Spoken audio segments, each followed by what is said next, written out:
A poor boy couldn't afford school tuition. He could only make money by carrying ice blocks. Wherever he went, people looked down on him, but no one could have imagined he would become a billionaire who shook America. And his wealth originated from this newspaper. The newspaper featured a man named Andrew Carnegie. He started delivering newspapers when he was 12 years old. He also endured endless contempt from those rich kids, but in the end, he still became a billionaire. Seeing this, the boy swore to God and to those who despised him that he too would become a billionaire. Back home, the boy took out the newspaper and told his father, "I want to be a billionaire." His father replied like this, "Remember this, boy, you'll never have money. You can only become one kind of person, and that's a lower class person. My father taught me this way, so I can only teach you the same way." Listening to his father's senseless nonsense, the boy remained silent. Looking at his seriously ill mother, he didn't want to live miserably like his father for the rest of his life. Unable even to afford medicine for his mother, he decided to venture out because he knew only by making big money could he save his mother.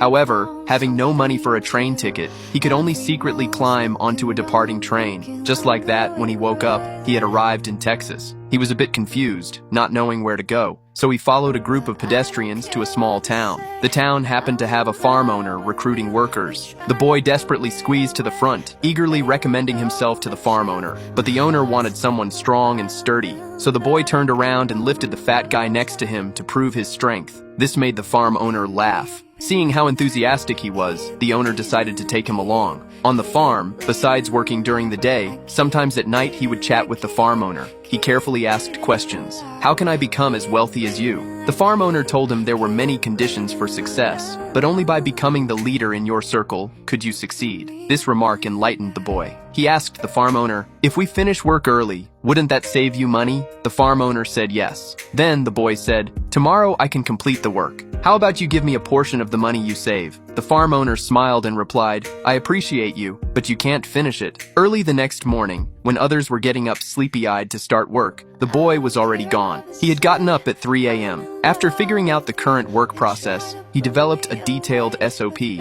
When his co-workers arrived, he told everyone, one person handles digging holes, another person handles installation, just like a factory assembly line. The farm owner watched him from the side and smiled with satisfaction. This way, their efficiency greatly improved. They completed the work ahead of schedule. The boy also received extra wages. This was his first pot of gold, $30. After getting the money, the first thing the boy did was send $20 back home for his mother's medicine. And just at this moment, the boy met the most important benefactor of his life.